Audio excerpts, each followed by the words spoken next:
Welcome, everybody, to Inside Boxing Weekly on the Grueling Truth Sports Network. The Inside Boxing Weekly show is brought to you by the Retired Boxers Foundation. I'm your host, Mike Goodpaster, and right now I want to welcome in my co-host. First up, Jeremiah Preisser. Good evening, everyone. I'm happy to be on, guys. Let's talk some boxing. All right, and next up, as always, you know him, you love him, you can't live without him. Help me introduce to the show, John Wilder. How you doing, John? Good to be here, Mike.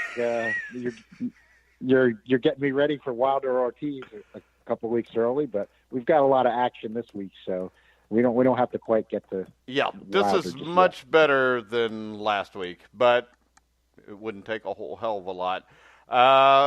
And if we want to look back at next week, we would talk about Roy Jones Jr., but we don't want to. We're going to go ahead. We're going to start off with the fights this week. We're going to start off with Kavaliauskas, which I know I'm saying that wrong, but Jeremiah will say it right to make up for it, against David Evanesian. Evanesian lost a unanimous decision to Lamont Peterson. Of course, he edged an older version of Shane Mosley.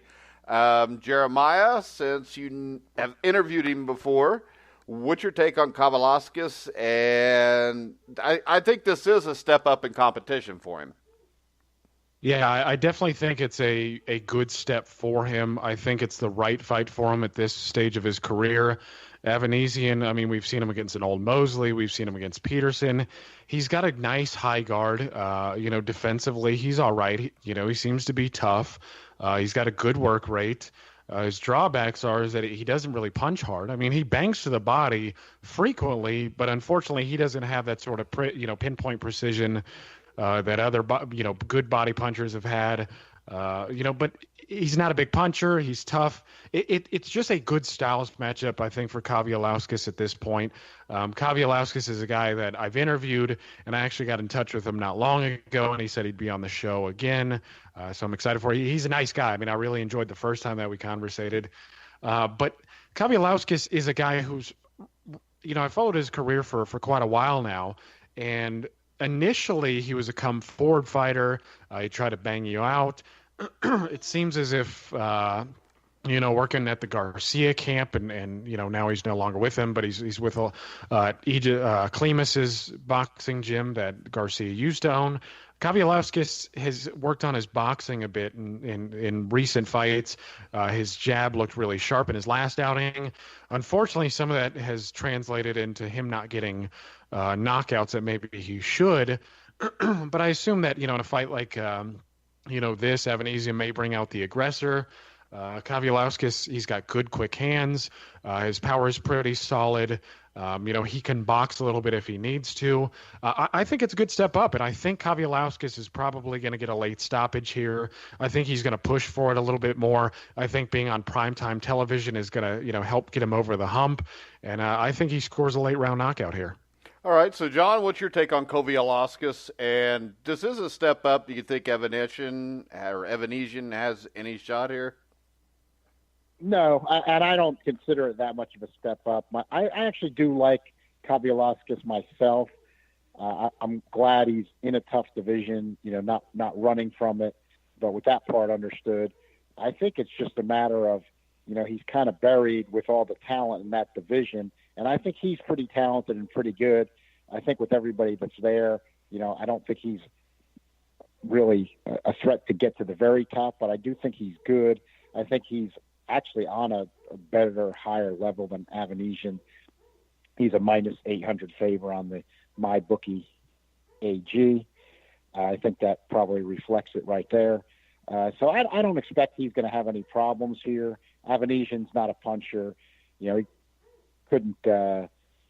He won, but didn't really do that much with a 45-year-old Shane Mosley, and then lost to Lamont Peterson clearly. He's not a bad fighter either, but he's kind of a limited guy. Don't think Kavaliauskas will have much trouble here. May still be a decision, I would say, though. But I think Kavaliauskas is better for. He'd be a good guy to be in with some better competition, but as we all know how the promotional fractures go, we just don't know if we're going to see it. But I think he moves on here, and I'd like to see him in even a little bit of a bigger and better fight. All right, and next up we have something that's supposed to be some sort of title fight. I'm not even going to bring up the 3 letters because it's just a bunch of crap anyways, but we got Ray Beltran against Paulus Moses. Moses, probably biggest claim to fame is losing a unanimous decision to Ricky Burns. Beltran, of course, lost to Crawford. Last fight won a majority decision against Brian Vasquez. Is there any reason to think this is going to be a fight worth watching, John?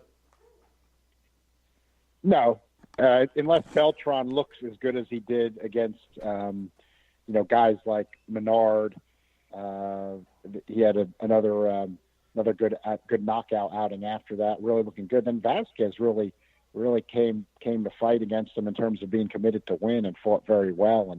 And Beltran did not look as good, and he's a guy in his mid-30s, so very old for the lightweight division. Especially he's a punching, moving forward type of a guy. Looking in hindsight with how good Terrence Crawford has proved to be, his performance against Crawford and going the distance, it looks a little better to me now. But of course, Beltran's also had PED issues. He was suspended, first-time offender. So he's back out there. He's been suspended, so you give him a shot. The only risk for Beltran would have been, he didn't look as good against Vasquez, and he's definitely running out of time because of his age in that division. But the thing is, somehow Top Rank comes up with Paulus Moses for his opponent for this fight, who's 39 years old. So you're concerned about Beltran's age go out the window. My concern more is for boxing fans is fights between guys in their mid-30s and above facing each other do not have a great history of action or being particularly good fights. And, of course, Top Rank puts that together on national TV, and Beltran is a minus 2250 favorite over Moses, and that's a Top Rank main event on national TV. That's the problem boxing has. That's why HBO kicked Top Rank off. Top Rank's an easy target, but they make themselves an easy target. So when they're going to keep doing it, I'm going to keep taking it because the sport does not need this. The Gilberto Ramirez fight was not particularly well watched when you consider it was on basic cable. These kind of fights are the reasons why. The only thing Beltran can do here to really make something out of this is, since he has shown more and more power as his career's gone on, if he can just blast this guy out of there impressively, it's a mismatch, but at least look good doing it for his age. If he gets a chance to do that, that's probably the most that could come out of this. Bob Arum keeps saying he's fighting for his green card, his legal residency in the United States, but Bob Arum's been using that as a selling point for Beltran for about 4 fights now. So those green card people must be awfully tough boxing aficionados if they're waiting one more fight against Paulus Moses before they're going to make the call whether Beltran gets to stay in the U.S. or not. Frankly, I'm rooting for Beltran to stay here too. But this storyline has worn thin, and I don't really feel like sitting through an hour of it on Friday night.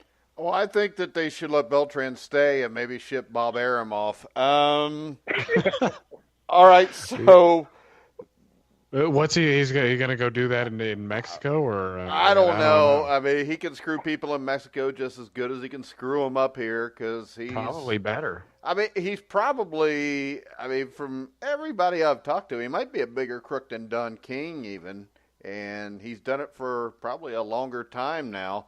But Jeremiah, when you look at this fight, I think it's obvious they're trying to set Beltran up for something.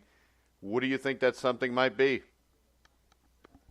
Well, initially I thought it was Vasyl Lomachenko because it just made too much sense. I mean, it's been pretty obvious that Lomachenko wanted to move to 135. Beltran holding the WBO title and being with Top Rank. I mean, the pieces were just there. It just made too much sense. But seeing as it sounds as if Linares and Lomachenko are actually trying to make this work, I'm not sure. I'm not sure what they do with Beltran. I mean, maybe he gets, another easy defense. It's just hard to say at this moment. But I wouldn't be surprised to see Felix Verdejo Top Rank's, next big Puerto Rican thing who fights at 135. I wouldn't be surprised at all to see Felix Verdejo get that fight at least by the end of the year. But I don't know. I think Top Rank is kind of putting themselves in a position where they've got to maneuver these guys in a way where they can benefit. And seeing as Felix Verdejo was already in line for that trinket shot, I think it was last year, and then he got injured, and they kind of put him on the back burner. It's tough, but that's what I think. That's the route I think they're going. They're going to try to create. They're going to try to make Linares and Lomachenko, but also make Felix Verdejo fit into the mix somehow. Of course, he's got to take a trinket somehow, and again, my guess is that Beltran's not going to look that good. Typically lightweights don't last to 36 years of age, regardless. But yeah, that's kind of my view on it, and my view on the fight is you brought up the fact that Moses lost to Ricky Burns. Well, that was years and years ago. And even more recently, he lost to Malcolm Clausen. And that just, if you don't know much about Malcolm Clausen, he's a serviceable guy. But when you're losing to that sort of fighter 2 years ago, you can bet your butt that Beltran's probably going to take this home unless he's totally shot. All right, now we have an interesting fight to talk about. We got David Benavidez against Ronald Gavril. It's their second fight. The first fight, of course, was a split decision win by Benavidez. The scores, Adelaide Bird had him winning 116-111, so I'm going to assume Gavril won the fight. I don't even remember what I thought, but I do remember it was a good fight. Jeremiah, what do you think Benavidez will do to have a better result, a more dominant result, which in this division, he needs to be dominant in this fight because I think we all know at some point this leads to the light heavyweight division for him. At least I hope it does. Yeah, I think we all hope it does. There's much more to get there. Looking at the 168-pound landscape, it's just not that enticing. The World Boxing Super Series has created some buzz around it, but it's largely a British tournament, so Eubank, Smith, etc. That's really where it is for them. But obviously Benavidez is a big guy and can make 175 pretty easily. Even at 168, he looks a little flabby. But my guess is that Benavidez is going to pace himself a little bit better. I think he tried to get Gavril out of there early. His work rate was pretty high early. I just don't think he went about it in the right way. I think he could have banged to the body a lot more. He could have used the jab a bit more. And I actually think that's what's going to happen. I think he's going to approach it aggressively. I don't think he's going to box, because I think he could pace himself, use his stick. He's the bigger guy. And he could win, a clear decision if he wants to. But I think he is mindful of the fact that people want to see a good performance, and I think it's attainable. Gavril's a good fighter, but what I see is that Gavril pretty much fought the best fight he can fight in that first one. I don't think there's anything that he can do to improve upon his performance. Benavidez, to me, is clearly the better fighter. He just needs to go about it in a different way. And again, I think he's going to use his jab a bit more, and I think he's going to set up body punches, and I think he's going to get Gavril out of there in the mid-rounds. Yeah, I agree with you, and the thing that stands out is I don't think Gavril can fight any better than what he did the first fight. Jeremiah, you agree with us, or do you see a way that Gavril can win this fight? You mean John? Yeah, whatever. Yeah, Jeremiah does agree with himself, but I do. So does John. So don't be going there, John. I don't see a way that I don't really see a way that Gavril can win. I wanted to take a little more look at this fight because I really like Benavidez. He's still on the way up, really. Forget the alphabet belt stuff. He's only 20 years old, and fighting in one of 17 classes if you're going to recognize 168, which I don't think we need, but that's another subject. I watched this fight again. I want to take a look, and Benavidez. I've said this on our podcast a lot, and I'm going to say it again. Benavidez. I think people tend to overrate weight issues, but I don't think it's overrated in his case. He was well into 200 pounds as a kid, just about into the mid 200s. Coming up when he was weighing, over 168, he was weighing in the low 170s he looked tremendous to me. He just looks. He always looks drained to me when he's at 168 pounds or below. I just think I think for him coming, I mean, he's still only 20, and he was like 240 pounds or something like that as a kid. It's just too much of I think for him, it's too much of a weight cut that it starts affecting his skills and ability. And I don't know the exact physiology of what that does to you, cutting that much weight when he's younger for too long. But I'm just going to kind of go on my gut feeling of being such a long time observer of boxing that I don't think it can be good for him. I think he needs, even though light heavy is the tougher division, I think he needs to be up there. I've said it before. I think that his management knows that 175 is where all the tough guys are, and they figure he's very young. They want to, use 168 as kind of a training ground where he can be in the spotlight and not take too much risk. But he just didn't look that great against Graville. And remember that fighter he had trouble with a couple fights before this where he didn't look good either. Marcus Brown just took out in a round. I just don't like him at the 168. And I'm thinking, even though I think he wins Saturday night, I'm guessing maybe he doesn't look spectacular. Maybe he performs better.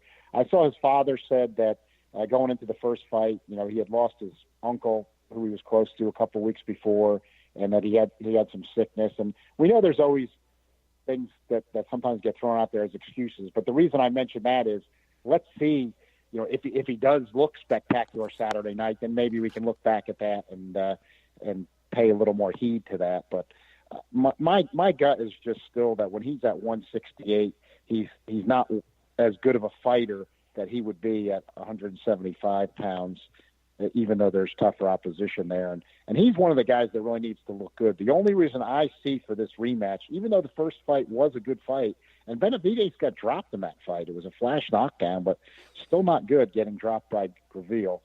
But the only reason to have this fight is Benavidez has got to perform a lot better. It may be entertaining for the fans like the first fight, but in terms of the progress of David Benavidez, if this fight is like the first fight, I have concerns for him going forward. Yeah, but isn't that kind of why we need to see the fight, John? Because if he's going to be something special, usually a guy that has trouble in that first fight comes back in the second fight, changes some things up, and dominates the fight. If they don't, then that maybe he's not the real deal.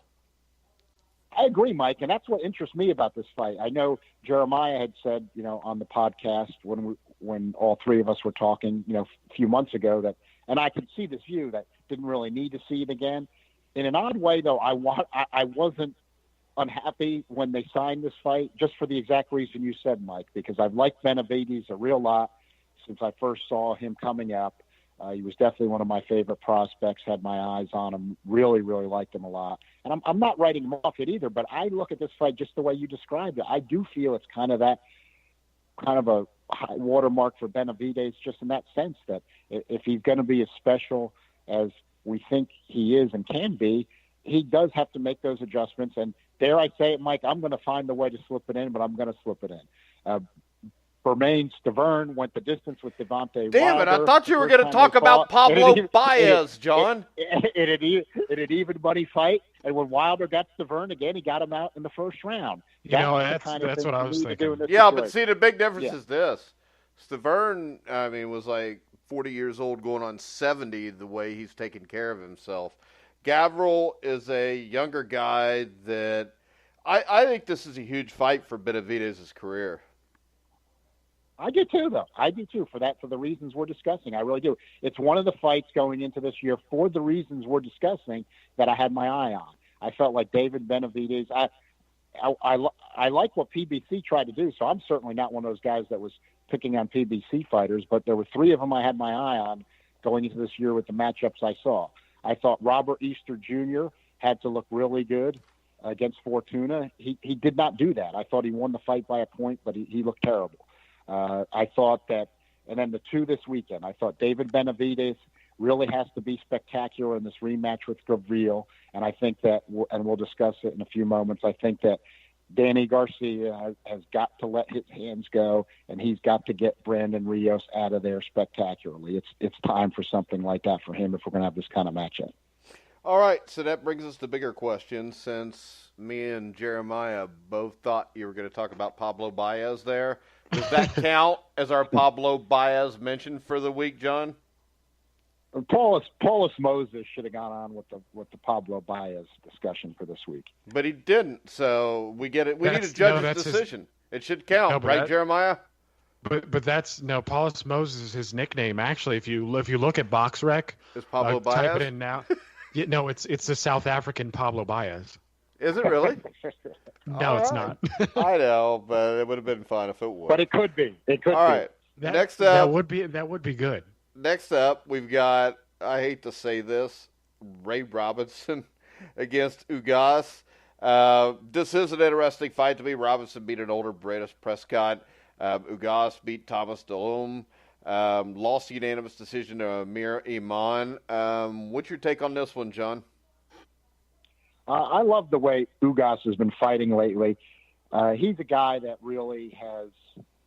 He's just earned. I'm happy for the guy to get this shot on Showtime, to get a little bit of exposure. They added it late, and I like it. He's been fighting really well. Welterweights, I don't think it is the toughest right now. I think light heavyweight is, but especially if you break down in 8 divisions. But welterweight is right there, and Ugas is right on the fringe.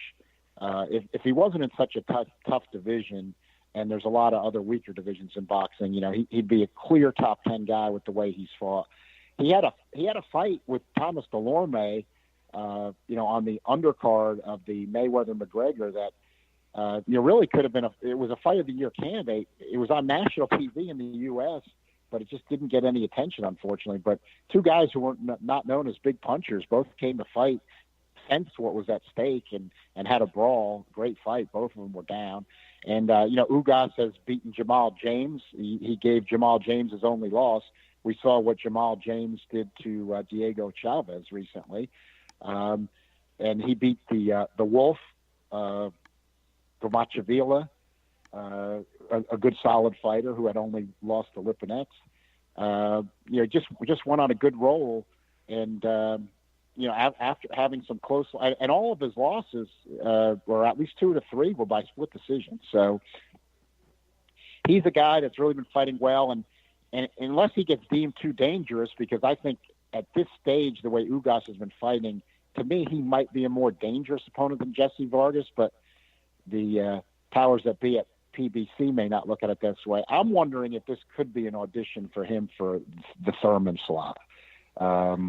I don't know that. Haven't read any rumors of that. Just my guess there, because Thurman's got to come up with somebody for this comeback fight, coming off the elbow surgery. And if it's not going to be Jesse Vargas, who's it going to be? PBC's got a lot of good welterweights, even that you haven't heard of as much, and Ugas is one of them. So I have that in the back of my mind. But Robinson's not bad. I've seen him before, but he's not a puncher, and he's not great either. I think with the role Ugas is on, he should be able to probably pick up a solid decision win in this one and keep rolling.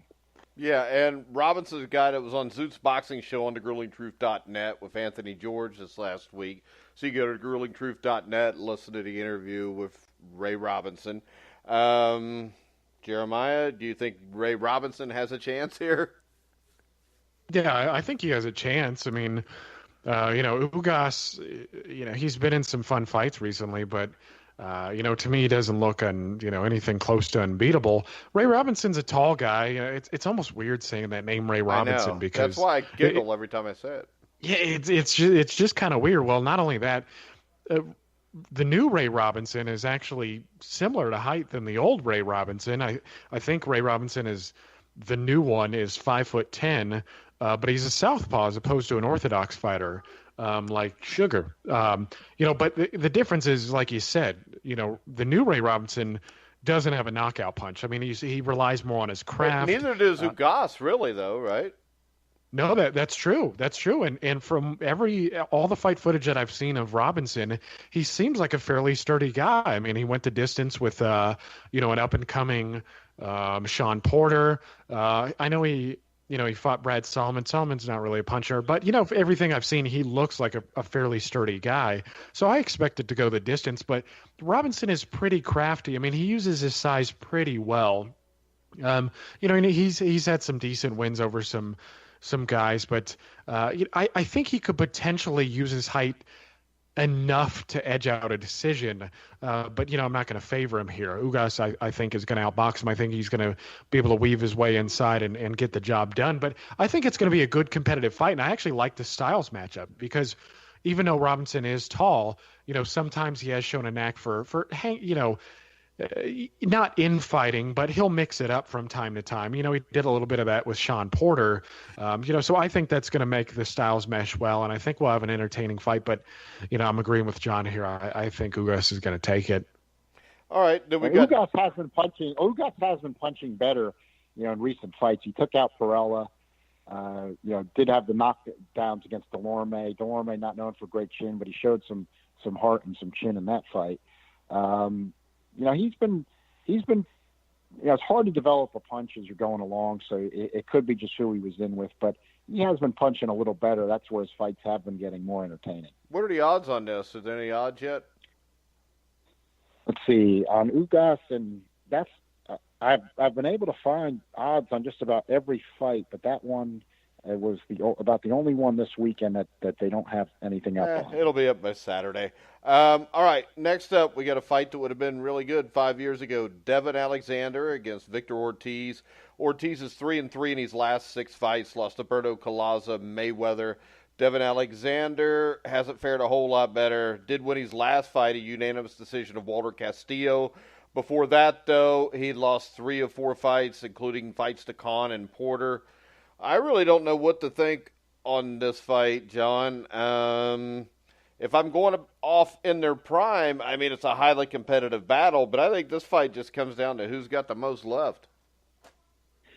Yeah, Mike, I agree. It's hard. It was hard to know what to make of it, so I did want to check the odds on this one, and I didn't see any odds until the last couple of days, but they're up. And Alexander's a minus 300. Ortiz is at plus 250, so it's close enough. But Ortiz a little bit of an underdog. It's just so much odd about it. And when I was really thinking about this fight today, I thought, here's what's strange that would not make sense in any other type of fight, but I think it makes sense in this one. Victor Ortiz has the better offensive skills and the bigger punch, but if he wins this fight, I think it'll probably be by decision, because it means that he was committed to staying in there and not, kind of folding the tent when the going got rough. And Alexander has never been a big puncher, but if Alexander wins the fight, I think it will be by knockout, because it will mean he started connecting with Victor Ortiz, and Victor Ortiz said, I don't think I want to do this anymore. So that to me is just odd, but that's kind of the way I see it. I'm tempted. I was tempted to take Ortiz in this fight just because of the offensive skills, and Devin Alexander's been a decent fighter, but I'm never really high on him, even though he has fought at the legit top 10 level, and he's certainly beaten some guys in his career that are names. But it's just that Alexander hasn't been stopped, and we know he'll at least stay in there, and we just don't know that about Victor Ortiz. So even though a lot of me wanted to take Victor Ortiz in this fight, I could see what the odds makers are looking at, and it's just difficult to take a guy that's just that unreliable. You just can't. That's the thing, and that's where I think the odds probably come from, is that you just don't know. Alexander hasn't been stopped, and Ortiz has kept his power, but if he can't stop somebody and he's got to hang in there, it's just the odds are not in his favor, and I guess that's what it kind of comes down to for me. Whoever, I can say that in this one, if Victor Ortiz really, I'm not predicting this, but if he shows up and really wants to be there, I think he does have more offensive skill, and maybe he could win a decision in this fight. But you just can't bank on that happening. All right, Jeremiah, what are your thoughts? Yeah, about like John's. But I agree. I actually think Victor Ortiz showed up against Andre Berto in the rematch. And, I know he's fighting sparingly And, that doesn't really bode well for, his fight future. But at this point, Ortiz is a has-been, as is Alexander.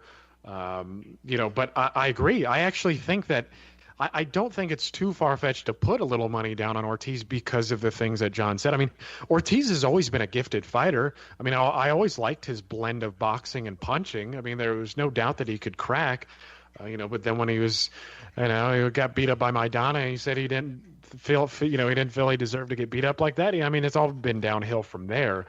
But I think he can outbox Alexander. I mean, Alexander looked okay against Walter Castillo, but Castillo was pretty much tailor-made for him. I mean, it almost reminded me of a poor version of Alexander and Juan Urango. It's not that Alexander even looked that sharp, but just a styles matchup where it just played into Alexander's hands. But I think it's an even match, and I don't really know how to call it because I'm with John in the sense that I think Ortiz can outbox him.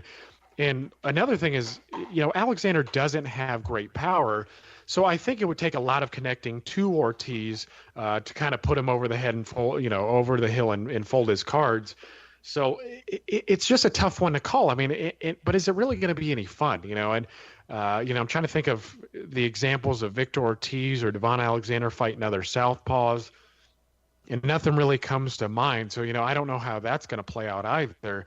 But from what I've seen, I actually think Victor Ortiz has more in the tank than Devon Alexander does. But again, it's one of those things where Devon Alexander he's shown a good chin in his time in or around the top, and I do think the odds do reflect that. I do think that's how it should be. But it's just tough. I mean, it's like, how do you tease out the details? It's this could really go either way, and maybe whoever wins will, maybe they can get Andre Berto. I mean, I'm not exactly sure what PBC is doing here, but I wouldn't half mind seeing Alexander versus Berto, if Alexander pulls it off. I mean, you get guys who are faded and over the hill like this, you might as well give them something that, we could, again, it's not something we love, but it's something we can bite at a little bit. Yeah. Well, unfortunately, Alex, and because I agree with the cynics that are saying this could be a bad precursor. I agree. This week, Alexander is saying if he wins this, he wants Spence. And we know Spence doesn't have anybody lined up necessarily for his third fight this year. Yeah, it might be him, yeah. Yeah, and unfortunately, we can't rule that out as a possibility. All right, next up, we've got Danny Garcia against Brandon Rios. Why? I do not know. Garcia, of course, lost his last fight to Keith Thurman. Rios is 3-3 in his last 6. His wins have been against Diego Chavez, Mike Alvarado, which would be great if it was years ago, but it wasn't. It was recently. And Aaron Herrera. Jeremiah, this is a mismatch. Tell me why it's not. I can't. There's no good. Yeah, that's it. I mean, it's obviously a mismatch, and what's kind of nasty about it was Danny Garcia said today that as soon as this was offered to him, he accepted. He felt it was a good styles matchup for him, and that it would be the right fight to get him back into the groove of things. I'm just not into it. Who is into this? I mean, Danny Garcia this years ago might have been fairly interesting. I mean, I still think Danny Garcia would have whipped him even if this was 5 years back. But I just, I don't really, the onus is on Danny Garcia. Brandon Rios is shot. He's been shot for years now. He looked like crap against Timothy Bradley, and to get stopped by Bradley was bad enough. I mean, hell, if I remember correctly, Brandon Rios showed up at one, he weighed in at 147, but I think he came into the fight like 170 pounds, maybe more. I mean, he just looked like a gross fat slob, and again, really this is on Danny Garcia after a lackluster performance against Keith Thurman. He's got to go out there and stop him. He can't, in my opinion, he doesn't want to box like he did against Lucas Matisse. Rios is not that kind of a puncher. Rios's inside game has always been good, but at this stage of the career, Danny Garcia's just got to go out there and let his hands go and force a stoppage. And if he's got any ring IQ at all, what he's going to do is he's going to look at the Timothy Bradley fight and he's going to go out there and bang to the body because Rios is going to show up. He's always been soft in the midsection. Alvarado, when they had their 3-fight series, especially in the first and second, Alvarado did some decent body punching, but he's got to take a cue from Timothy Bradley. He's got to bang as hard as he can to the body, and he can get him out of there. That's really all that needs to be done. He's got to show that he's a real welterweight player, and that's all there is to it. All right, John, let's keep this short because this fight bores the hell out of me. But the next fight to me is extremely interesting. Well, one thing to keep it shorter is Danny Garcia is a minus 2150 over Brandon Rios. That tells you about all you need to know. I don't know why the fight was made either. I'm just looking at this.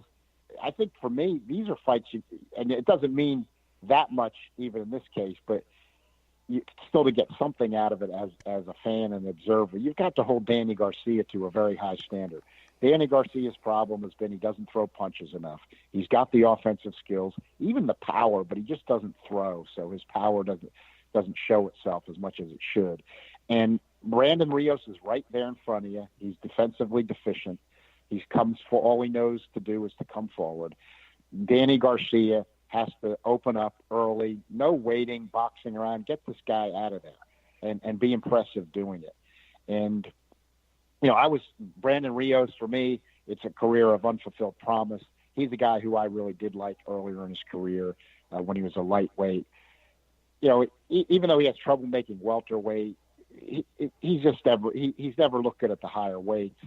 Doesn't really look like he should be there.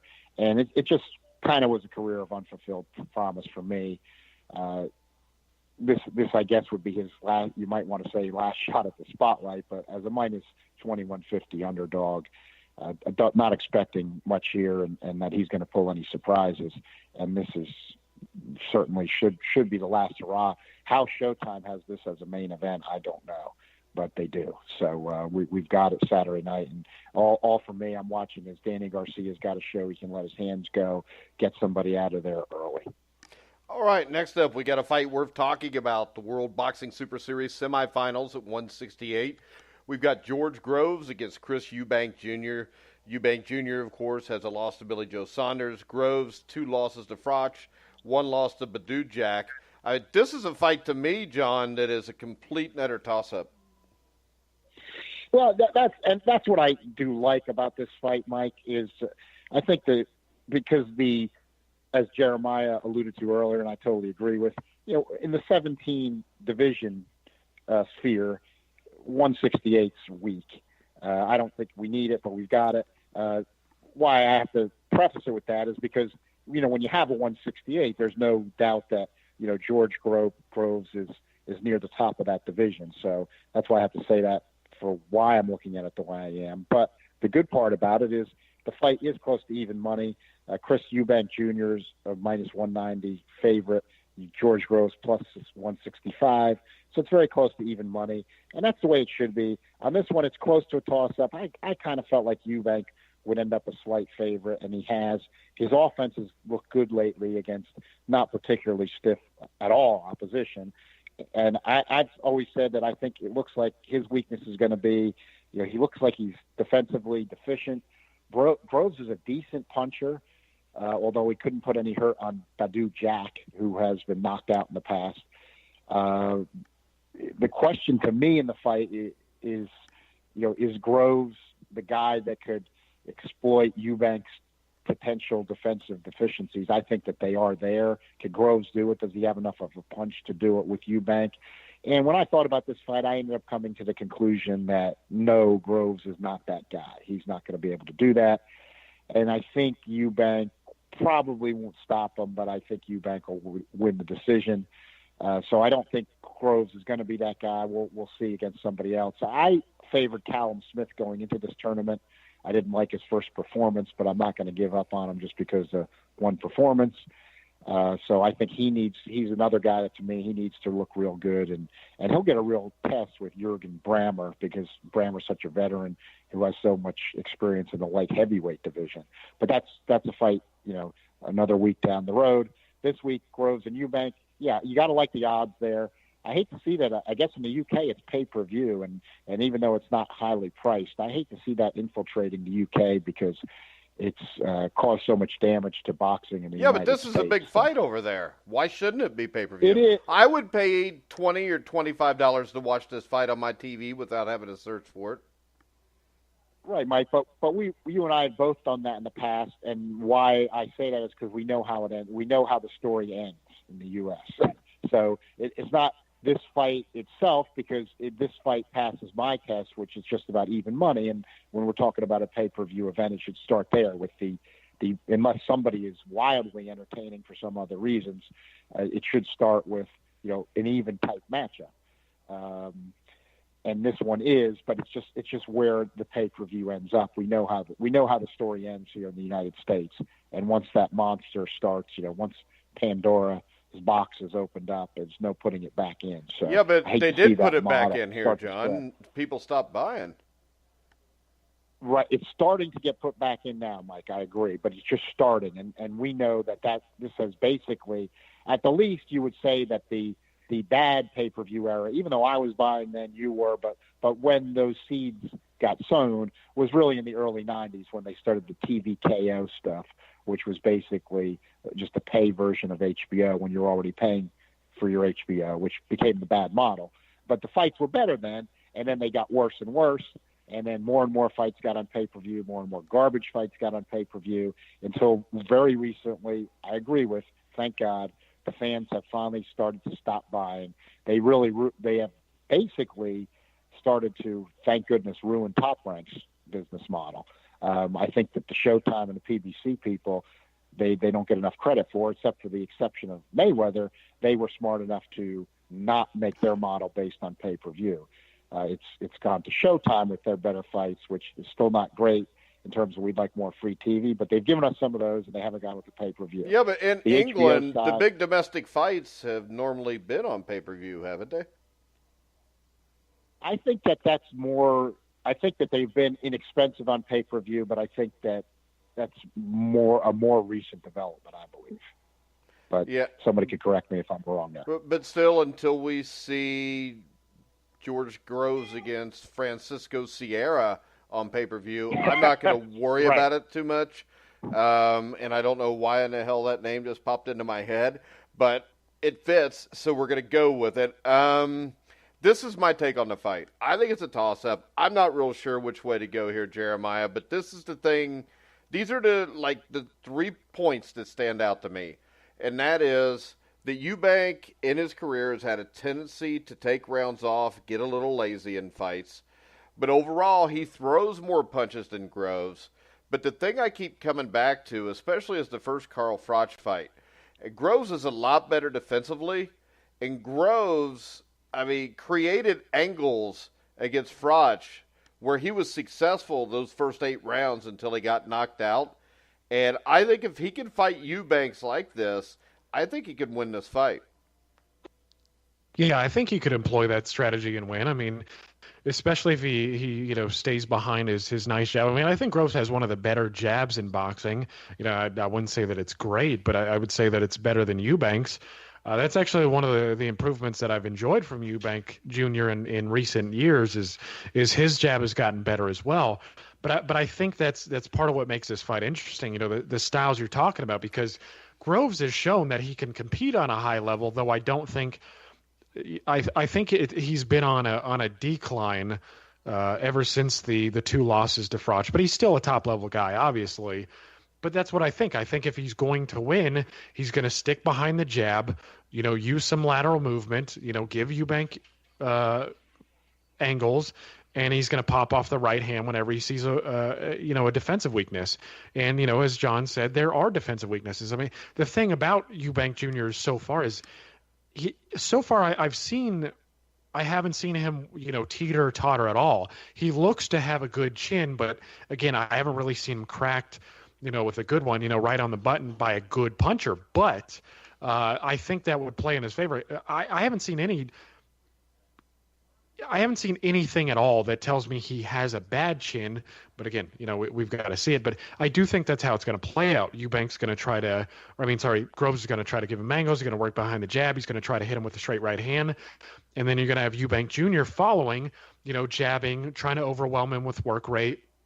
And then what we've seen is Eubank Jr. has defensive lapses. Well, is that going to be enough is that going to present enough targets for Groves to land and outpoint Eubank? Because I think it's going to a decision either way. Or is Eubank Jr. going to outpoint him? And it's tough. You try to tease out the details. And I'm going to go with the betting odds here. And I actually think that Eubank is going to win. And part of the reason I think that is because I do think Groves can outbox him. And I think most of his success is going to be early. But one thing that I've noticed from Groves is that he's not particularly strong down the stretch. And with Eubank Jr.'s youth, with his work rate, I think that that's going to be the difference. I think that you're going to get a strong Groves early on. I think the mid rounds are going to be close, but then Groves is going to fade and Eubank Jr. is going to take over and score a decision win. It's tough. I can see it going either way. It's a big fight in England, but I am looking forward to it. No matter who wins, it's going to up their stock quite a bit, and I'm just looking forward to the fight. So basically, you're looking for something similar to the two Froch fights, because that's pretty much what happened in those fights, especially the first fight. I am, and the thing about Eubank Jr. is if there's one area where I do think he lacks, it's his power. I mean, he stopped the Turkish guy in the first round. That's all good and well, but Eubank Jr.'s power is it's not that devastating. He doesn't have one-punch stuff. Most of the guys he's getting out of there, he's doing on volume. It's just not good power. I do think he's gotten sharper over time, but he's just not a big puncher. So that's why I think it's going to decision. But I don't think Groves is quite on the level he was in the first Froch fights. That's why I favor Eubank Jr. here, because I don't think Groves is going to be that sharp. I don't think his jab is going to be that good. I don't think his right hand is going to be that good. Again, that's just how I see it playing out. I think Eubank Jr. takes it down the stretch, but it's going to be a good competitive fight. All right, now we go to boxing news. John, we'll let you go first. I just mentioned one more fight because I think Fox is going to show it. I think that you might want to look for a little better fight than expected out of Caleb Plant and Rogelio Porky Medina, because Plant has not looked as good in recent fights. He's throwing one punch at a time. I like the way he looked early when he was coming up, but I haven't liked it as much lately. And if Medina even comes to fight like he did against Gale and tried at least against Benavidez, that might be enough to give Plant a tough fight, even though Plant's like a minus 510 favorite. But other news, we were talking earlier about they're talking about Linares and Lomachenko. I don't really buy it myself. The talk, I think it still may end up being Lomachenko Beltran. The reason I say that is, this is where fans got to wise up. But Bob Arum does this. All the promoters do this to some degree, but Bob Arum, again, he does it the worst.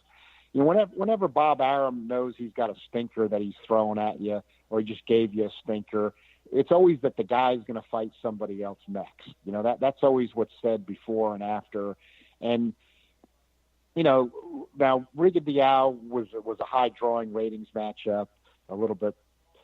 So that wasn't as bad, but it didn't work out well, and that's not Lomachenko's fault. Lomachenko caused it, but Riga Diao quit, but didn't work out good for the fans watching.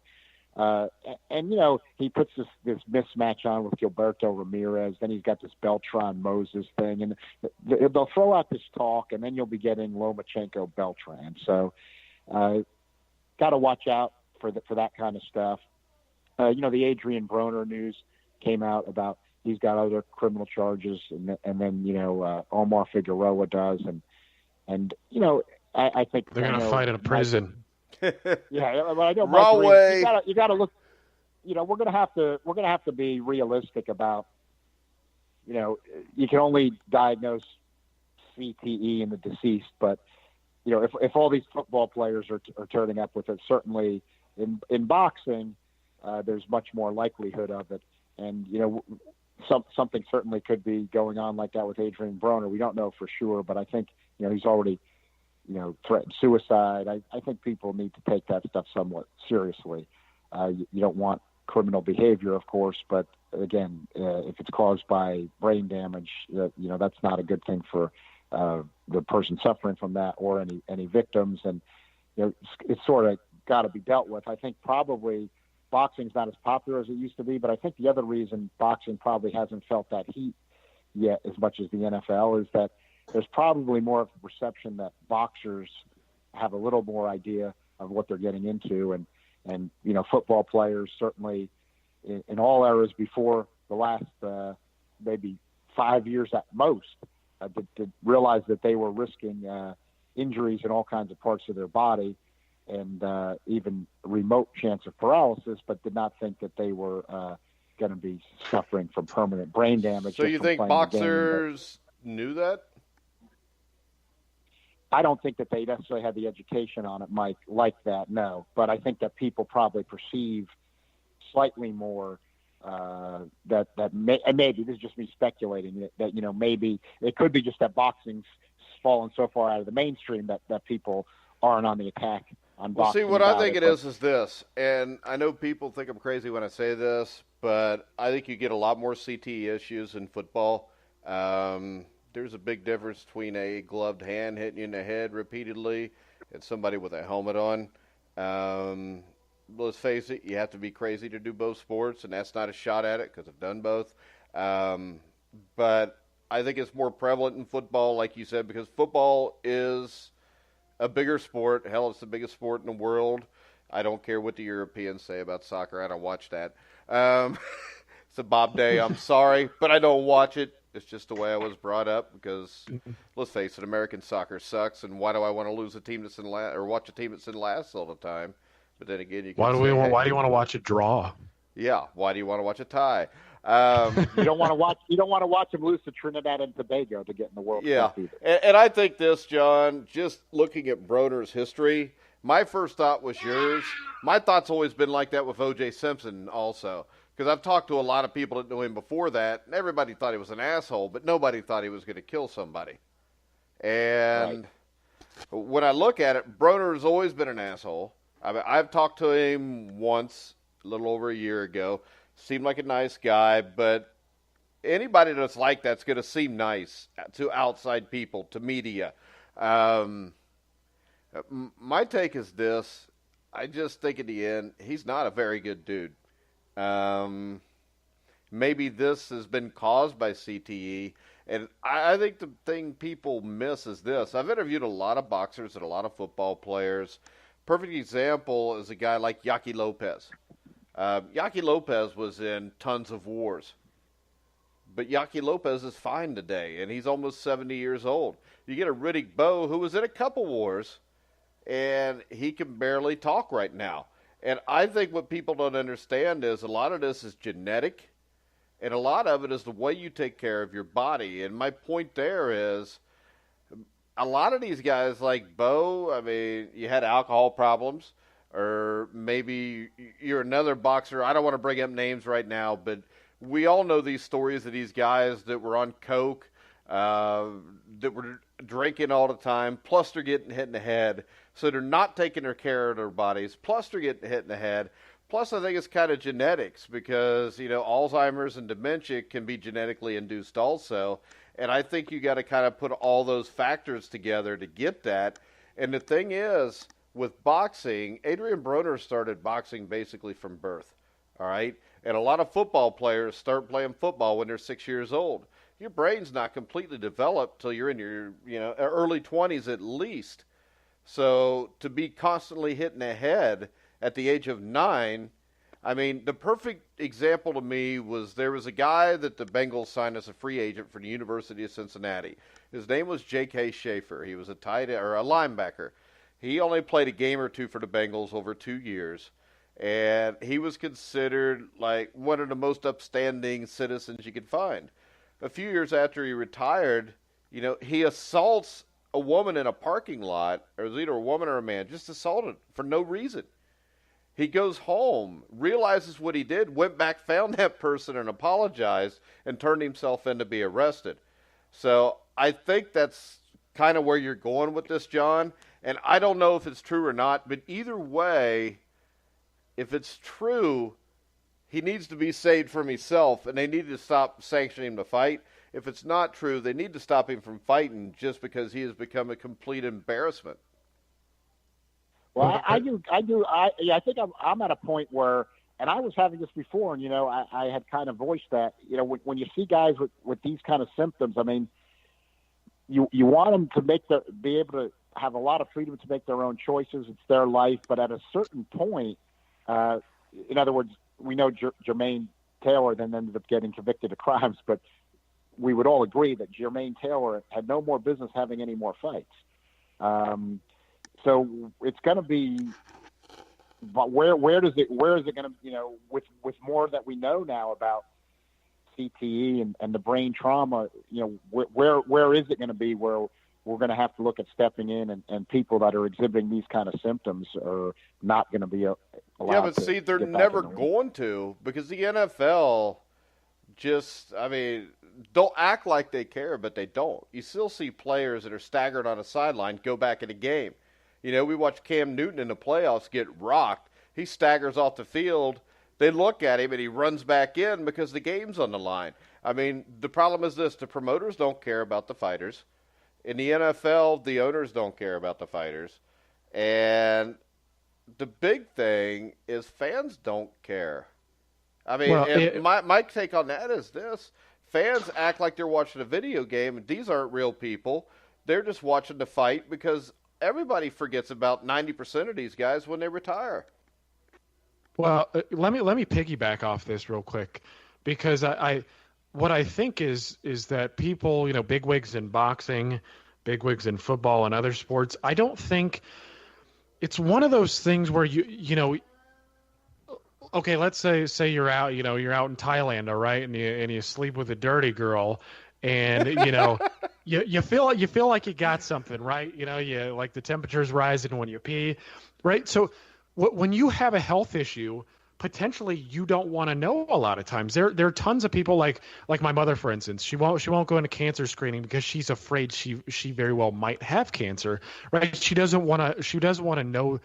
Even the prospect of receiving that kind of news would be devastating towards her, and so she refuses to go to a doctor. Right. And I think there are a lot of people who have the similar thing. And I think that translates into the upper management of boxing and football. You don't want to know the full extent of CTE and all these other in football, Mike, you're well aware of the opiate addiction. You don't want to know the extent, and you don't want the fans to know the extent of that because it's bad for business. I mean, it's just like the tobacco companies. Yeah, maybe I wouldn't be surprised if all the people running captaining the ship don't smoke themselves, but they're in it for the dollar. And that's my take on it, is that these people don't want you to know. They don't want to know the full extent because it's bad for business. And I wanted to talk about Broner a little bit too, because I think you guys talked about a lot of points. I would also say that it could be his ego that's hurt as well, right? Yeah. So maybe you have symptoms of CTE or something like it. You have somebody who had high self-esteem and thought he was going to make. I mean, he thought so highly of himself that he changed his nickname from The Problem to About Billions, and he's going to get nowhere near $1 billion in his lifetime anymore, right? But a guy who has a high view of himself, who's potentially suffering from CTE, somebody who's,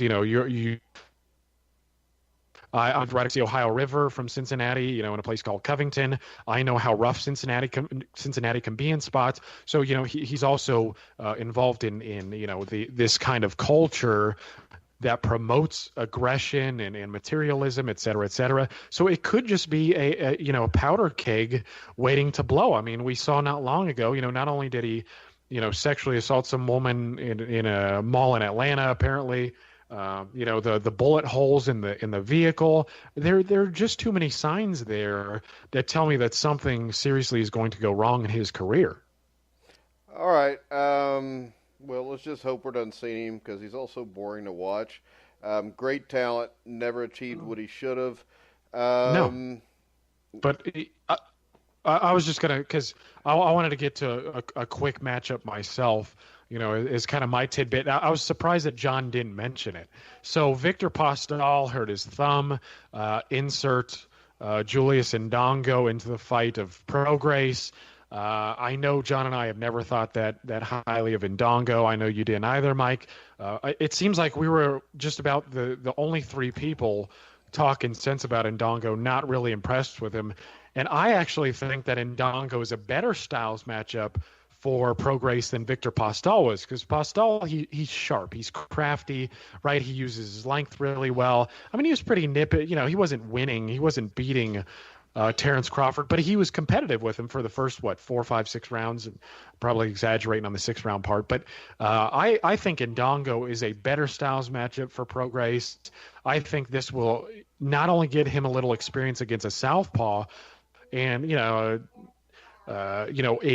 guy who uses his height fairly well too. But I think this is because Ndongo gets sloppy. I think now mentally he's not the fighter he used to be. Again, I'm not saying he's shot, but after getting whooped like that in front of all those people, in front of on TV, he's just not the fighter he was. But I think Prograis is going to stop him. I think he's going to look good doing so, and I think it's a better matchup for him. All right, and of course, go ahead. I do have, no, I just want to add on there. I agree. I think that I like Prograis a lot. I think that the Postol fight would have been very, very difficult. One of the fights I was really looking forward to for 2018. I'm sad to lose that fight. I thought that would be a real tough test for Prograis, but I think he was going to pass it. I think he'll blow on Ndongo out. And I think, like Jeremiah kind of said, this will just end up being a little bit more of a maybe slightly more natural stepping stone where, he blows Ndongo out, and then he kind of goes up to the Postol level after that or somebody similar. I think that this is a much easier fight for Prograis than Postol would be. All right, final question. This was the news. I'm just looking for John's prediction. John, Deontay Wilder versus 1987 Mike Tyson. Tyson. Okay.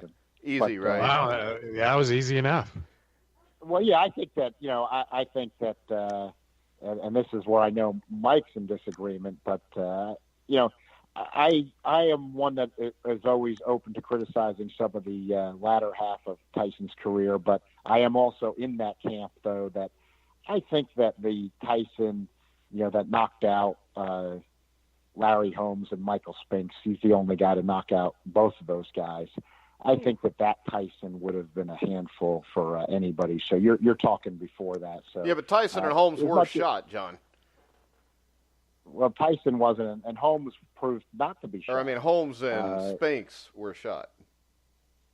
No, Spinks certainly wasn't shot, and he wasn't. We didn't think that, and Holmes didn't prove to be shot either. Okay, he didn't. Went on to. No, he went on to never got stopped again and went on to beat 3 Ray years Mercer. later when he prepared, took fights beforehand instead of taking 2.5 years off and having a month and a half to train. Holmes, the only time he got stopped was by Mike Tyson.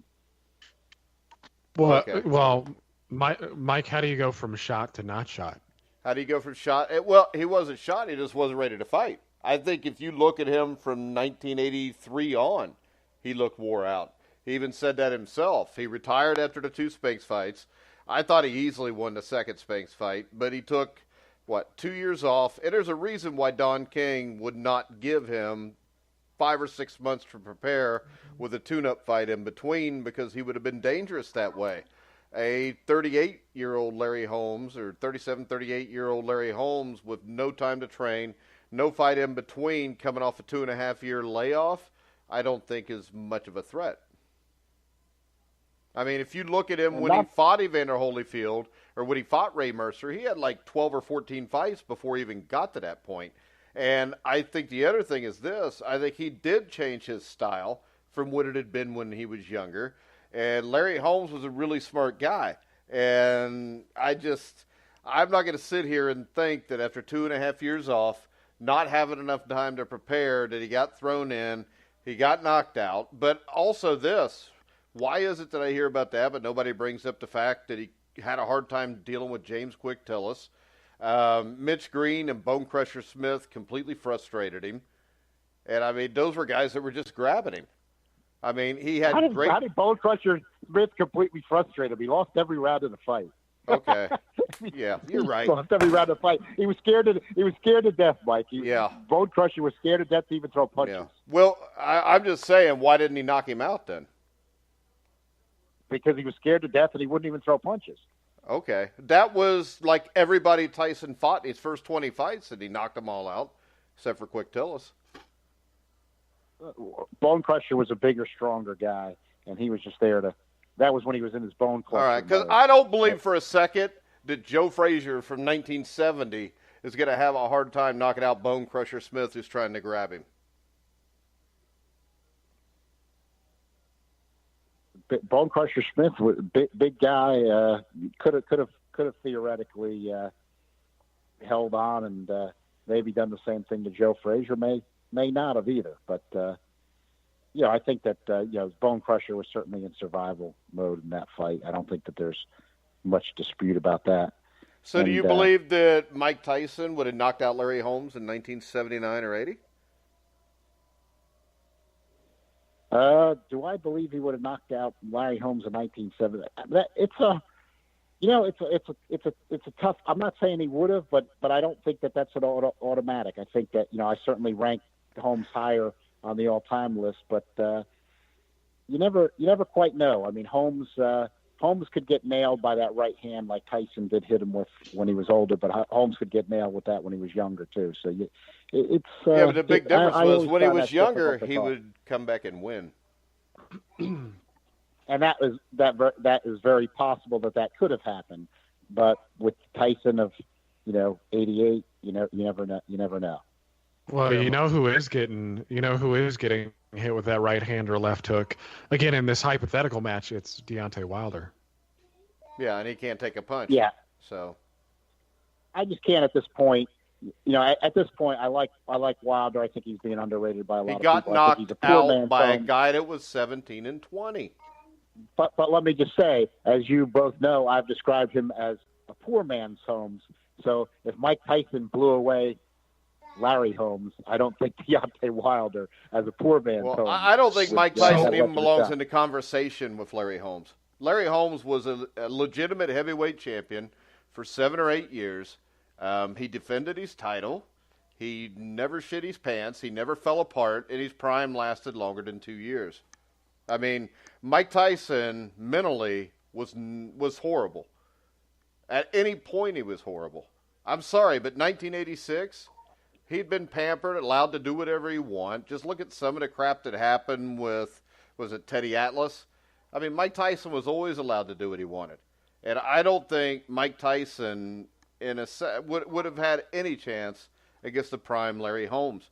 I just think Holmes was this is the guy that's a poor man's version of Larry Holmes. To me, would be more like Buster Douglas. So is Wilder a poor man's version of a prime Larry Larry or he's the Larry Holmes? He's a poor man's version of Michael Grant. He's a poor man's version of the prime Larry Holmes. The Holmes. No way. He's a poor man's version of Michael Grant because he didn't have the ability Michael Grant had. I mean, Michael Grant beat David Izon, Lou Savarese, and Andrew Galata, who were all better than anything that Wilder has beaten. They were at this point, but I think that Wilder will prove to have. So it's all right that Wilder got knocked out by a guy that was 17-20 named Harold Skoners. But he didn't get knocked out by a guy. I watched the fight. Undefeated. When you're down for 12 to 13 seconds, you're knocked out. Mike must thought that Tyson knocked out Douglas then too. Yeah, well, you know what? Being a smartass doesn't change the fact that I watched the fight on YouTube 4 years ago, and I watched Deontay Wilder get smoked by a guy that was 17-20, and I watched them take about 14 seconds to get up, and they continued to fight. The thing that's amazing to me is this. I saw Mike Tyson Buster Douglas, and it's still allowed to be seen on YouTube. Why isn't Harold Skoners against Deontay Wilder not allowed to be seen, not even allowed to be talked about? The last time Wilder talked about the Skoners fight was 3 years ago when he claimed that he got rabbit punched, went down to the ground, and then got back up, which is simply not true for anybody that saw the fight. The fight wasn't televised, but the video was on YouTube, and he got scorched. And I mean, it wasn't by a big puncher. It was a guy that was 17-20. And I mean, we all know how many times he's been knocked out in the past, either in sparring or the amateurs. But the fact that a guy that's 17-20 put him on his ass should cause everybody for a little bit of concern. I mean, Muhammad Ali got dropped by... Except that Wilder's undefeated and nobody else in these pro fights, so why weren't any of these other guys able to knock Because him none out? of them were any good. I mean, Gerald Washington was whipping his ass until he got hit. Gerald Washington's not any good. It's the heavyweight division. You yourself last week, or a couple weeks ago, said there was only 5 or 6 good fighters there, and he hasn't fought any of them. But certainly that they were better fighters than Harold Skoners. I don't know that. You know, all I know is he got knocked down by him, and I also know this. When I bring it up to Wilder fans, they ignore it unless I force them to answer the question. It was ignored last week like it never happened. I mean, right now, we've got nothing to judge this off of except for knocking out Berman Stavern in the first round. The fight before that against Stavern, it goes 12 rounds. Yeah, and he dropped them along the way. And wow, he dropped. He brought. You know what? If he's a great puncher, why is he knocking down Berman Stavern once or twice and not keeping him down? I mean, Berman Stavern, only great win was against Chris Arreola, and that's not a great win. Well, it's where it was an even funny fight going in. Stavern was certainly ranked. Well, right there, that'll tell you that Wilder's not that good because you said the bookmakers know what they're doing. So if they're putting him even with a guy like Berman Stavern, and it did go 12 rounds, they were right. It was, I mean, he was in the fight. No, it tells me that version of Stavern was still a dangerous opponent. That's what it tells me. Really? I don't think Stavern was ever dangerous. I mean, who's he dangerous to? I mean, I guarantee you this. Vladimir Klitschko would have played with him and knocked him out. But what relevance does that have to anything? Well, the point is this. Who is his signature win? Stavern. Chris Arreola. All right. So how does that give any validity to Wilder going 12 rounds and beating him? Well, that version of Arreola had a good chin and could take a lot of punishment, and Stavern dropped him in the first fight and gave him a beating and stopped him the second time. Okay, I didn't know Stavern ever proved anything other than he got knocked out a lot. I mean, whenever he fought somebody that was really good, the ending was he got knocked out. Well, he had one loss going into the Wilder fight. Yeah, because he didn't fight anybody. Well, I think Stavern had a maybe a Harold Skoners moment too. I mean, I believe he was stopped by a guy who was I believe like journeyman level fighter. But my thing is watching Stavern fight Chris Arreola, and obviously Chris Arreola is, I think he was pushed more by the WBC because of his heritage, more so than his skills. I mean, he got too many shots at a trinket as it is. But I did like Stavern's offensive skills in the fight. I mean, the rematch, he looked sharper. He did end up getting him out of there. His hand speed was pretty good. His power was pretty good. But isn't that modern boxing where you have to project so much into a guy anymore? I mean, you look at Deontay Wilder, and he's just about everybody has him number 2, and there's still a lot of question marks surrounding him, and there's a lot of question marks surrounding Anthony Joshua. Unfortunately, it's one of those things where you have to project a lot into it, and Wilder, even on the eye test, he's a bit of a mystery. I mean, at points, his jab and his right hand look solid, but there are also times when he gets guys in trouble and he flails, and it looks unprofessional. Yeah, and the fact that his footwork's just not very good is why I don't think he's that good, and I think that's what's going to get him knocked out. I mean, if you look at Mike Tyson, he had great footwork up until the early 90s. And when you get past that, especially from Douglas on, his footwork went to crap. He squares up, and he could be dropped then. Yeah, I think he squared He himself. started throwing one punch at a time more too. Yeah, yeah. That? Well, and Well, he's throwing one punch at a time because of his footwork. When your feet are Right. parallel, you can't really do much more than throw one punch at a time. No, that's true, and I think what Mike was doing was, like you said, he was squaring up, and therefore he was an easier target for a jab. I mean, you look at the Buster Douglas fight, and he just looked lazy. I mean, everybody knows that he had his issues going in, but of course that's his fault, and he has to bear that on his shoulders for the rest of his life. But yeah, he looked different in the sense that he was squaring himself up in Buster Douglas's jab, in particular, other guys after that as well. But they were just popping him more. He was getting lazy in his head movement, where he would try to slip a shot, but he wouldn't try to slip multiple shots. Right? He wasn't going to the body as well as he used to. He wasn't putting his combinations together. And if there is one thing that I do like about Mike, it's that his jab was good for what you consider a short guy at heavyweight. I mean, he was 5'10", 5'11", but he would work his jab enough as a prime fighter to get inside and bang him with the uppercut, bang him to the body. But he just got lazy, and he wasn't utilizing his skills like he should have. Well, and the thing to me is, when you look at him, the reason I think that you can't compare Tyson to Holmes is one simple fact. I watched Holmes in trouble come back and win. I never saw Tyson do that. Yeah, and I think ultimately that's the decide. I think I still know people who have Mike Tyson in their top 10, based on his 86 through 88 run, or up until the Buster Douglas loss in 1990. Because of the eye test, and I think that's why a lot of us project him fairly highly, because we see that the gifts are there. But you're right. I mean, mentally, he didn't have the toughness. I mean, you look at Ali. That's the most important gift, though. It is.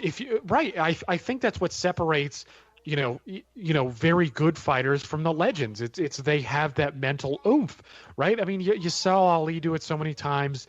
Joe Frazier obviously had it. George Foreman obviously had it. I mean, if he didn't, he couldn't have two runs, right? You saw it from so many other guys, and Tyson, he just ruined it, and it's unfortunate because on the eye test, you look at that run, 86 to 90. There's a lot special happening. Not many fighters ever at the heavyweight division had that hand speed, that power, that combination mix. But whether I'm projecting all-time rankings or whatever, I'm probably not going to do that because I don't have proper rankings anyways. But Tyson looks special. But yeah, again, that's what separates him from the others. He just didn't have that special something.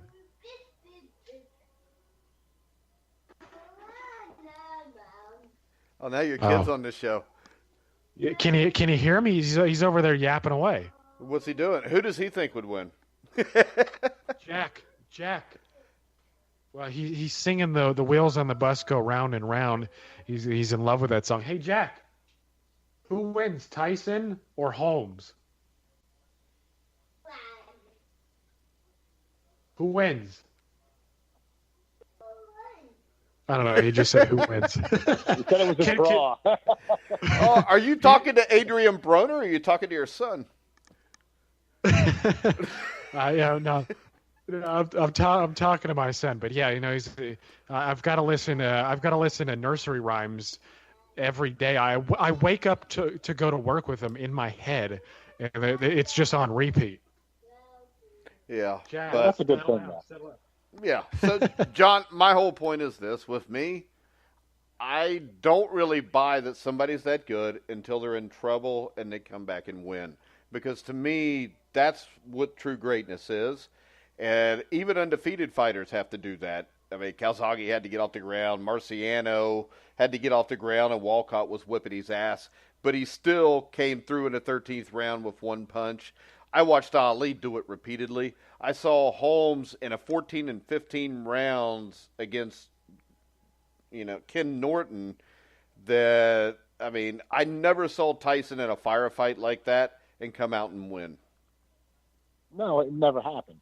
And that's why I think that a prime Larry Holmes is not getting knocked out with one punch by anybody ever.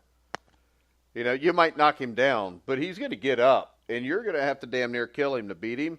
And I think that's what makes guys like Holmes, Ali, Joe Louis, George Foreman, Joe Frazier's. That's what makes them special. And I think Tyson was a special talent, but I don't think he was a special fighter.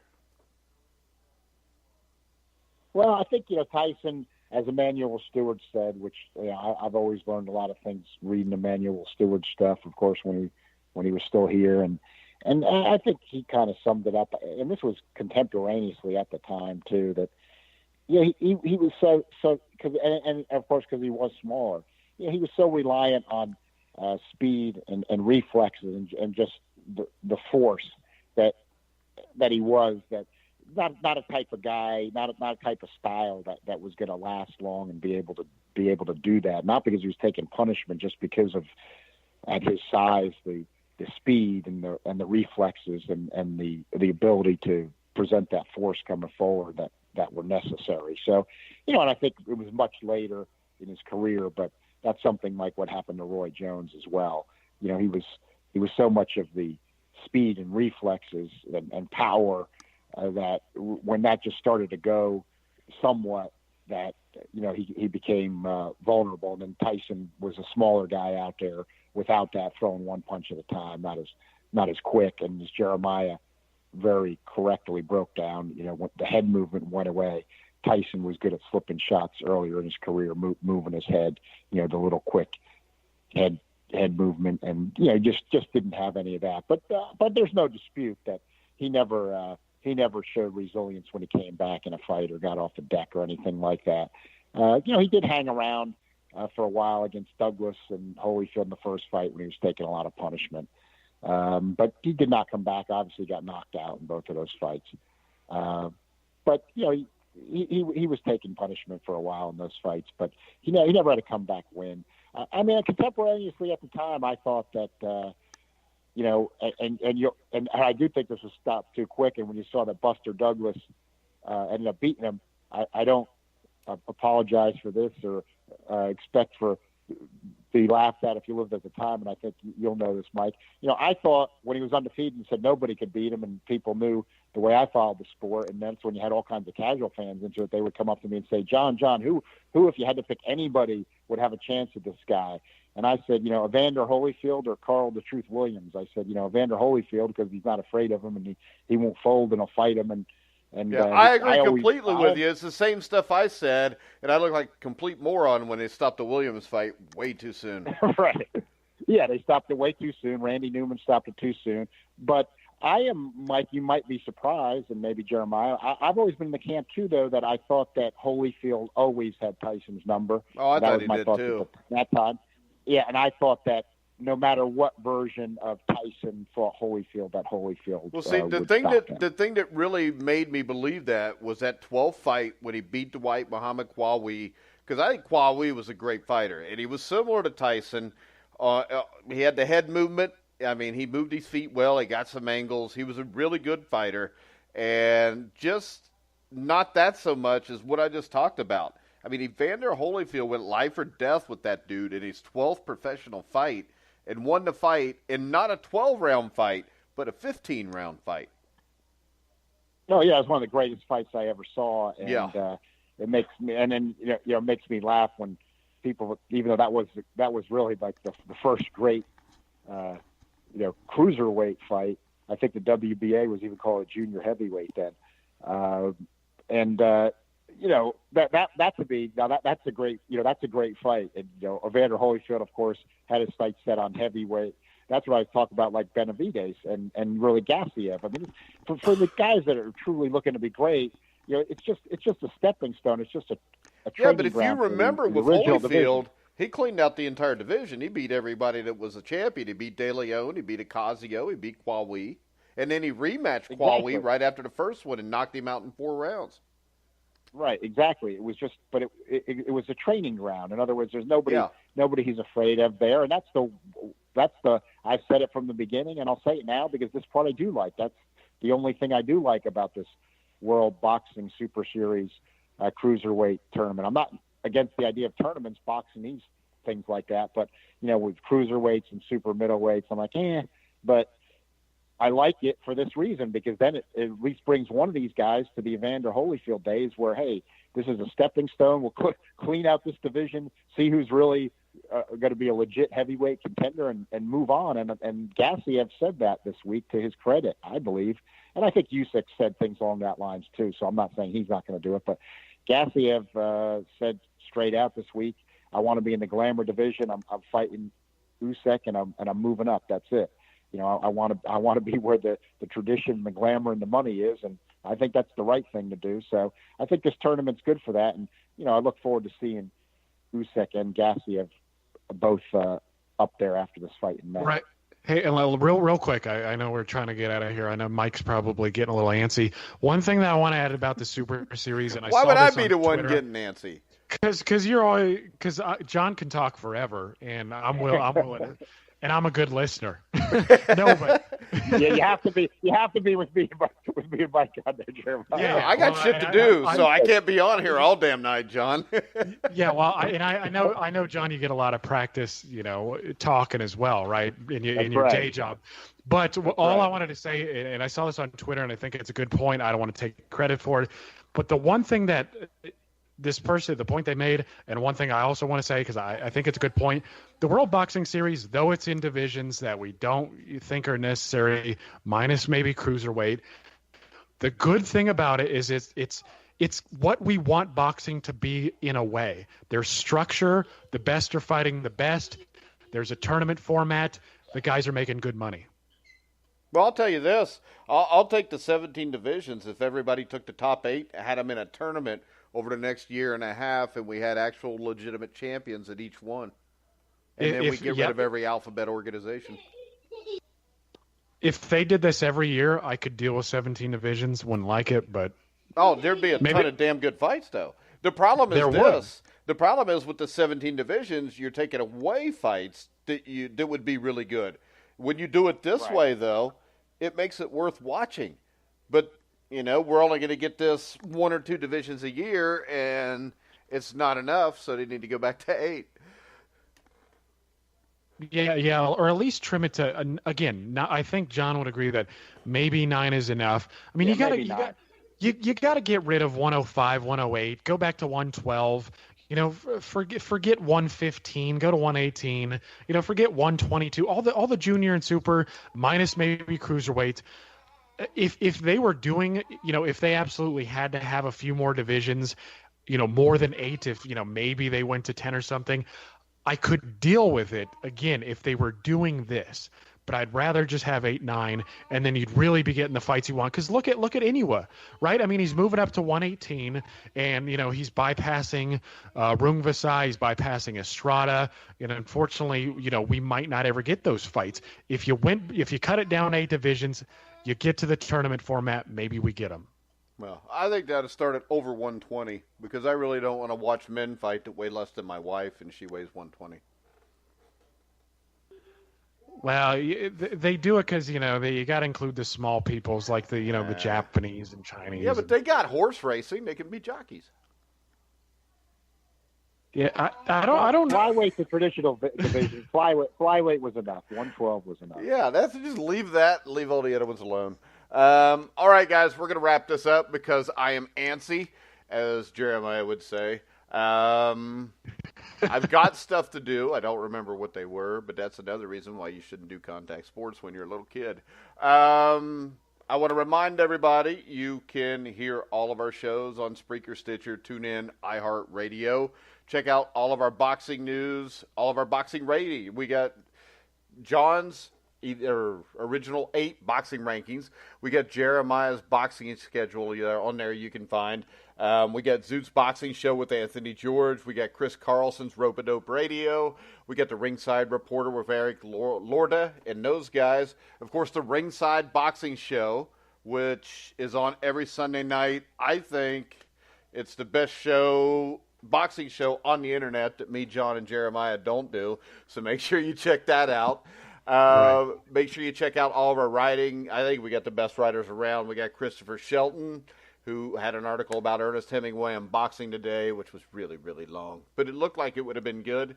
I read part of it, and it was. But I love Chris. He's a hell of a writer, but sometimes it goes a little long. If you listen to our old-time boxing show, you'll know what I mean by that. But make sure It's you like if catch... John Einreinhofer was transcribed. Yeah, it's like if John was transcribed. So maybe we'll get a transcription service or whatever you call it, and transcribe everything John says, put it in an article, and see if it's longer than what Christopher writes. Are you guys saying I'd be like Vin Scully if I was on by myself? You'd have to be if you're on by yourself. You got nobody else to talk to. But you wouldn't have me to argue with. And, I'm pretty sure that Bob Day is marking it bound that that's another show where they ended up on a 15-minute discussion about Deontay Wilder. All those Wilder haters like that, though. Well, nobody's a Wilder hater. They just know enough to know when they see somebody that's going to get dropped like the World Trade Center. We've got March 3rd. March 3rd's coming soon enough. Well, I'm looking for Anthony Joshua because Luis Ortiz. I mean, I watched Michael Grant beat a couple good guys too. It didn't mean nothing, and I'm never really a big Ortiz fan. I do think he's all right, but that's about it. I think he's a little bit old. I would rather see Wilder fight Joshua, Parker, or Povetkin. And I find it a shame that we're probably going to get Dillian White after this because, like I said, I'm not a big Ortiz or White fan. I think the other guys I just mentioned would all beat Wilder, including Joseph Parker. But, hey, we're going to get out of here. You better on that one. Mike, yeah, because Joseph Parker would whip his ass. That's for you, Bob Day. All right, we're going to get out of here because Joseph Parker's actually beat guys that could walk and chew gum at the same time. So, for John Einreinhofer, I'm Jeremiah Preisser. No, I'm not. I'm Mike Goodpaster. That's Jeremiah Preisser. What do you got to say, John? Go ahead. I'm not going to do that to you. The Joshua fans just want to feel better because Parker's going to fold like an accordion. So they want to feel better now. Oh, but at least he's not getting folded up by Harold Sconers or Sconers. All right, for John Einreinhofer, Jeremiah Preisser, I'm Mike Goodpaster. You've been listening to The Grueling Truth, where the legends speak.